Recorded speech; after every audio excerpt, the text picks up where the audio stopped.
Hi friends, this is Rochelle, the real life carnivore. It's been a little while. I've missed you all so much. I'm really excited to share with you guys my postpartum journey, and I'm really excited to share my birth story with you. I am going to be posting a separate video about my postpartum journey, what I experienced personally, and how people don't talk about it, and I really think they need to. So I will be posting a separate video for that. So stay tuned. That will be coming out really, really soon. So let's talk about my birth story. As you guys may know, or if you're new here, I have been a carnivore since October 2nd of 2022. My main goal was to get pregnant. That was the only thing that I cared about. I was like, you know what?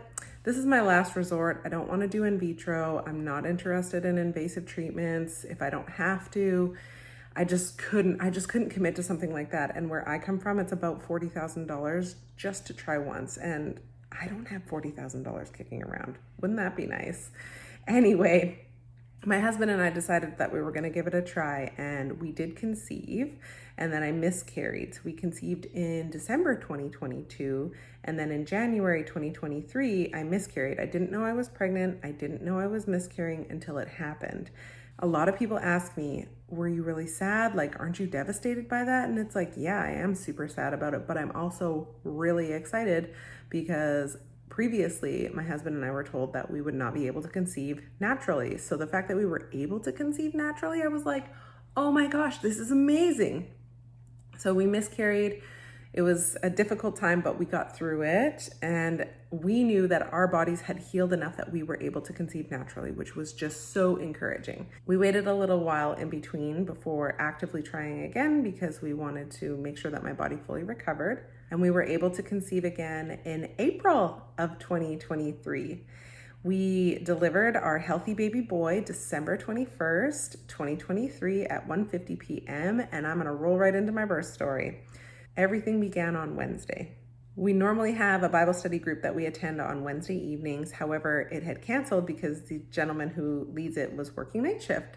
I called my husband and asked if there was anything he needed me to do around the house, if there were any errands he needed me to run, because I had completed everything I needed to do around the house. My house was in order. I'd already nested. Dinner was ready. I was just waiting for him to get home. And so he suggested that I plant some grass seed. He said, do you feel up for planting some grass seed? And I had had this huge burst of energy anyway, which I believe is called nesting, the nesting bug. I definitely got that. And so I said, yeah, sure, why not? I had this little tiny 12-inch rake that I raked this 20-foot by 40-foot patch of like clay and sand. I raked it up and broke it all up because it was kind of hard packed in some areas, just so I could get the seed sown. It took me about 2 hours to do that. It was probably 70 degrees Fahrenheit. It was sunny. It was beautiful. It was a beautiful afternoon. I did that. I completed it. I had some electrolytes, and I decided, I'm going to have a snack because my husband will be home soon, and we're going to have dinner. I'm going to have a bath while I wait. So I decided to get in the bath, and as I was relaxing in the bath, I heard this still small voice, and it told me that this would be my last bath for a while, and I was like, okay, I know that voice.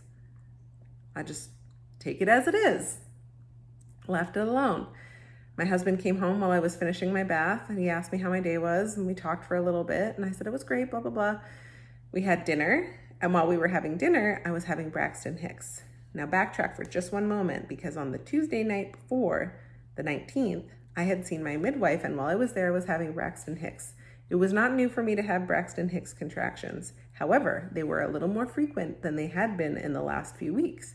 I started having Braxton Hicks right around the 28-week mark, and my midwife had encouraged me, if you start having intense contractions like preterm labor, or if the Braxton Hicks are coming very frequently, she encouraged me to drink 2 bottles of water and lay down on my left-hand side. They weren't coming that frequently on the night of the 20th, so I was like, okay, no, it's fine. I'm just gonna eat some dinner. My husband and I were giggling about it because my belly would go from this little round basketball to this square. And I thought to myself, it's so interesting how it's like turning square. When we decided to go to bed, and as we were brushing our teeth, I had another few Braxton Hicks contractions, and they were quite a bit more intense. And I was like, ooh, these are not like the usual Braxton Hicks. I said, but my body is practicing and I'm one contraction closer to meeting our baby. We actually didn't know what we were having, if we were having a boy or a girl. We left it a surprise right up until the last moment, which was the best thing ever to me.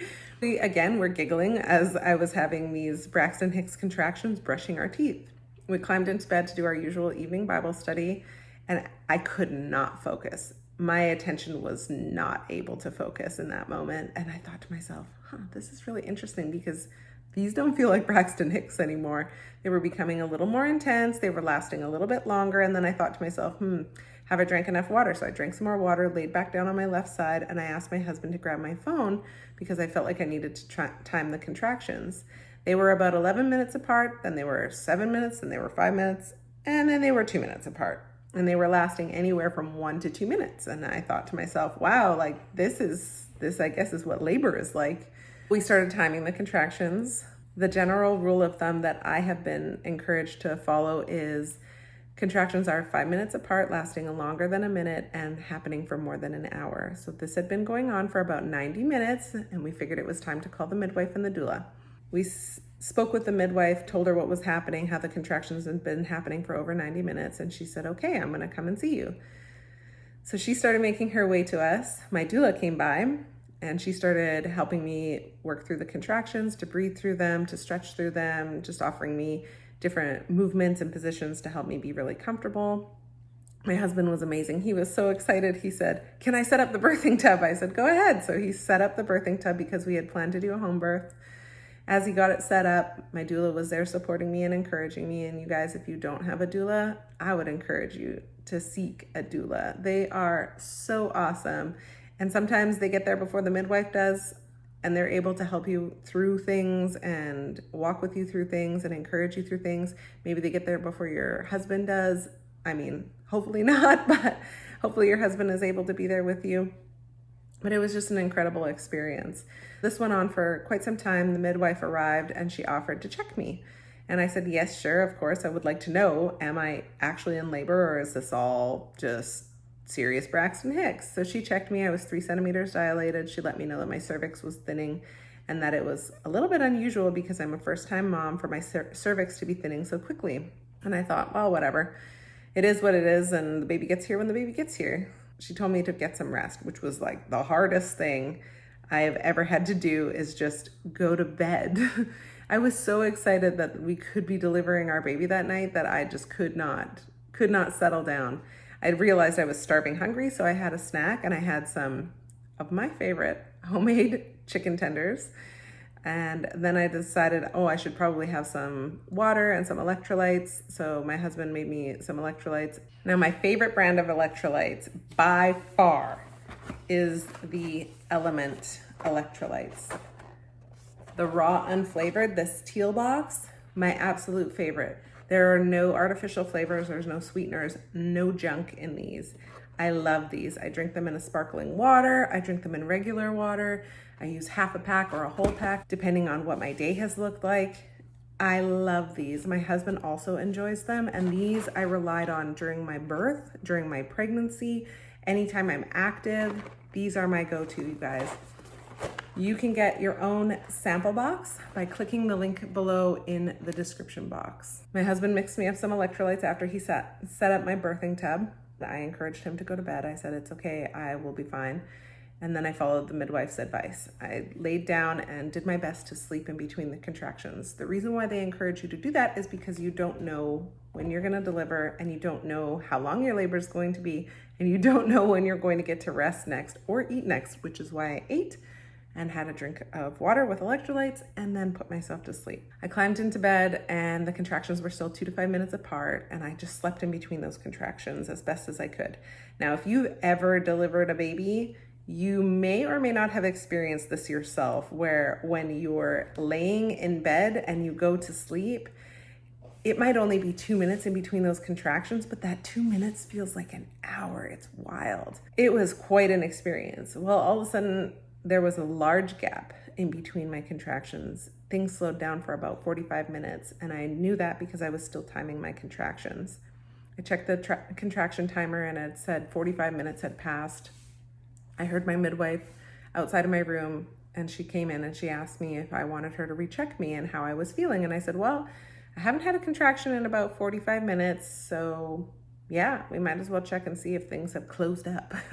So we both giggled about it, and I had just gone to the washroom and my mucus plug had started to come out. So I shared this with her, and I've heard that the mucus plug can come out and 1 to 2 weeks later, a woman can deliver. I didn't think anything of it. So she checked me, I was still 3 centimeters dilated, and the rest of my mucus plug came out. And I thought, okay, well, you know, I've only advanced with nothing, just a mucus plug release. And so she encouraged me. She said, it seems like you're in prodromal labor, which can last for quite some time. So I just encourage you to eat something, get lots of rest, stay hydrated, and call me if anything changes. So she and the doula did a little bit of quick tidy up in my living room before they left, checked on me one more time before they left, and then headed out the door. I think it was around 5:30 in the morning when they left, 5:30 or 6 o'clock in the morning when they left. And it was really difficult for me to go to sleep, but I did lay down and managed to get a little bit more sleep. And then right around 7 a.m., the contractions started again, and they were way more intense, not Braxton Hicks. I woke my husband up. I said, I'm really uncomfortable. Can you comfort me? Can you help me? Can you talk me through this? He did fantastic, absolutely fantastic. I love my husband. He's amazing. So he talked me through things. He spoke encouraging words to me. He read me scriptures. He rubbed my back and he helped me stretch and then did hip compressions, like all of these things. He was so wonderful and so supportive.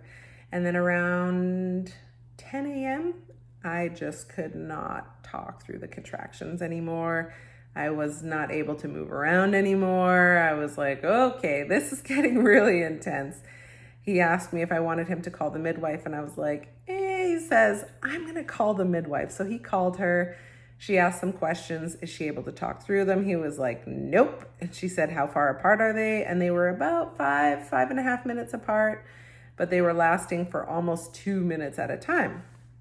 And so he shared with her what was going on, shared a screenshot of my contraction timing. And she said, okay, I'm about an hour and 45 minutes away. I'm going to start making my way to you guys. Call me if anything changes. So he said, okay, no problem. He continued to help me through things. I asked for him to call the doula to come back. He called her. She came back. She was amazing. She arrived right around 12 noon. And I was in heavy labor at that point. Everything was very uncomfortable. I could not talk through the contractions. I couldn't get comfortable. I just couldn't move around anymore. And I had moved to my bed, which we had already set up just for me to labor and just for me to be comfortable. My husband was amazing, and he helped me labor through things and encouraged me and made sure everything was all set up according to our birth plan. And when the doula arrived, she also showed my husband some additional ways that he could support me and encourage me and help me be comforted during those really intense contractions. Around 1 p.m., my water finally broke. And at that point, it was right before my water broke. I think 2 contractions before my water broke. I was like, I can't do this anymore. This is too painful. And then my water broke and I was soaked. I was like, whoa, what just happened? Is that my water breaking? My doula encouraged me. She said, yes. And I said, well, what do I do now? And she laughed and I laughed, and she said, okay, well, we're going to get you out of these wet clothes. I said, all right, well, I feel like I need to go to the washroom. And she said, okay. So we went into the washroom, and she knew as soon as I sat on that toilet that I would have the urge to push, but I didn't know that. In the old days, when women would go to like a birthing center or to meet with their midwife, or if their midwife was coming to them, they would often give birth on what's called a birthing stool. So it's a stool with a little cutout right in the top of it. So when you sit on it, it speeds up your labor and your contractions, and it helps you deliver the baby. A lot of women have delivered their baby on the birthing stool. So sitting on a toilet is almost exactly like a birthing stool, only not sanitary. And so as soon as I sat on the toilet, I had this urge come over me, and I was like just waves, and I couldn't stop it. I couldn't prevent it. It was so strong, so intense. I couldn't hold myself up. I called my husband and asked him, I said, you need to hold me up. I am not going to be able to do this without you holding me up. So he came in, held me up through every urge to push. My doula came in and said, "Are you feeling like pushing?" I said, "I think that's what's happening, but I don't know. I've never done this before." And she knew right then and there, okay, we need to fill up the tub. I need to call the midwife, see where she's at. This is going to happen. Like, Rochelle's going to give birth like any minute if she stays on this toilet. So she stepped out of the room, filled up the tub, called the midwife, asked her where she was. And the midwife said she's like 10 to 15 minutes away. My doula encouraged her, "Hey, Rochelle's real pushy right now. She's about to deliver this baby. So sooner you can get here, the better." Meanwhile, my husband is still holding me over the toilet through every push. They finally get the tub filled up, and both of them had to help me walk to the tub. And as soon as I sat in the tub, it was like, just this sigh of relief, this relaxing experience. Everything just kind of slowed down a little bit. And then that's when I went into what's called transitional labor.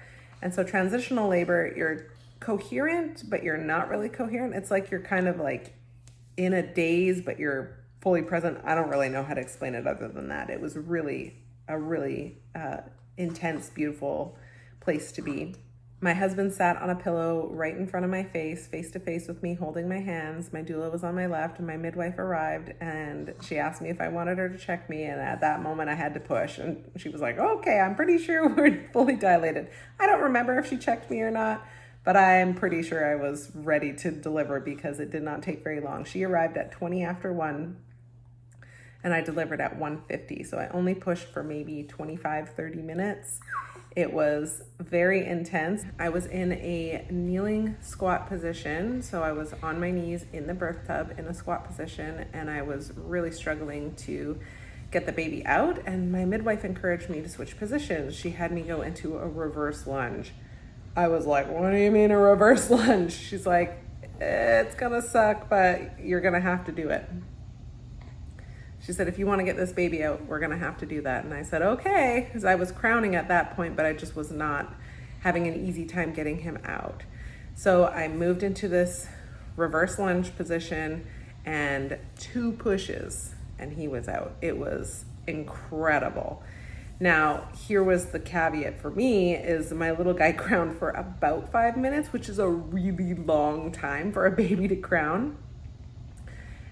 It was really unpleasant, but I don't really remember the pain. All I know is that after he was out, my husband or someone told me to sit back. They handed me my baby, and my midwife said, "Hold your baby, Rochelle." And I came to, because like I said, I was in that transitional labor. I didn't really know what was going on. I remember bits and pieces, but it's just such an intense experience. When she handed me my baby, he was crying, and I looked at him and I was like, "Oh my gosh, he's here. I've never seen his face on an ultrasound, nothing, everything was a surprise to me." So I immediately checked to see if it was a boy or a girl. We discovered it was a boy, and we were all just celebrating. It was just the most incredible experience. I think my husband probably cried. I don't remember, but I did.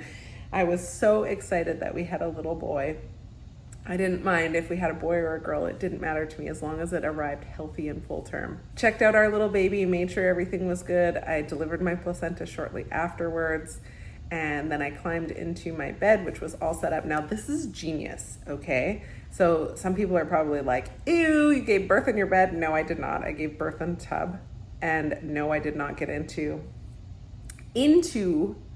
my bed. What I did was, and what my midwife suggested, was to have my bed set up as I normally do. We put a plastic sheet over the whole thing, and then you use like a pair of throwaway sheets or sheets that you don't really care if they get gross on top of that. So once you've delivered and you're ready to settle in and enjoy that golden hour with your baby, you can just climb right into your bed and just be comfy cozy, and you don't have to worry about making a mess, and you can just throw those sheets out or launder them and use them for another birth or whatever you want to use them for. Genius. Seriously, genius, you guys. So she helped me out of the tub. I climbed into my bed and just held my baby and just worked on learning to nurse. That was the next big step, was learning to nurse my baby. My husband and I just sat and enjoyed each other and enjoyed our little baby, who is just so perfect. We named him Benoit Michael. So Benoit means, or I guess to say it correctly in French, is Benoit. We named him Benoit because of a dear friend of ours, and also because the name means benediction or blessing. And then Michael is my dad's name. We chose the name Michael as the middle name because it means one who resembles God, or who resembles God. And so his name means blessing who resembles God. And that he does. We have prayed for this child, and so many people have prayed with us and for us for this precious little child. And he is finally here, and we are just enjoying every single second. I am almost 7 weeks postpartum.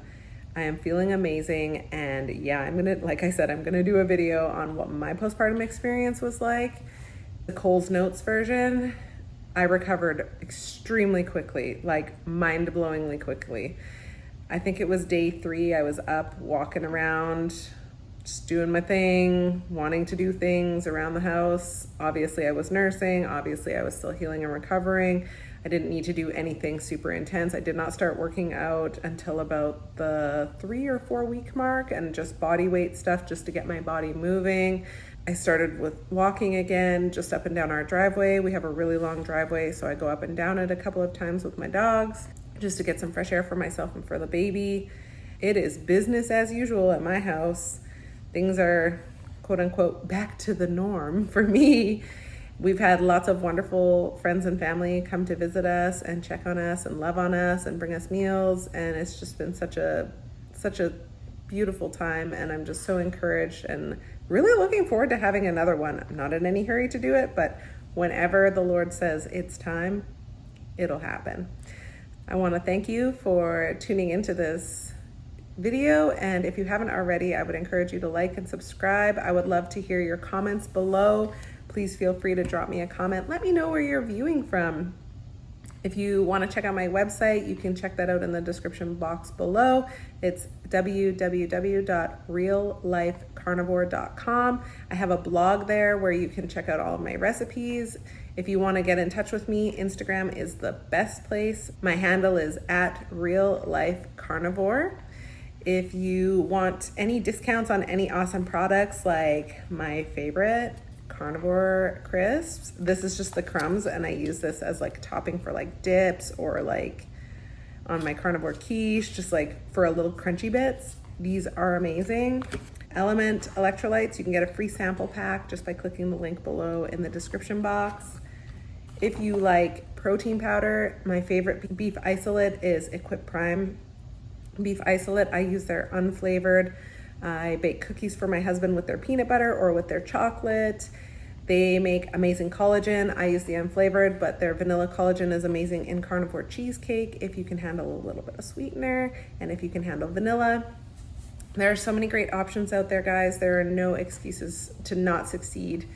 And I just love you so much. And if you need support, if you want to reach out and connect, please feel free to do so. Like I said, Instagram is the best place to connect with me, which is @reallifecarnivore. This is Rochelle signing off. I love you guys so much. Have a blessed rest of your day. Bye.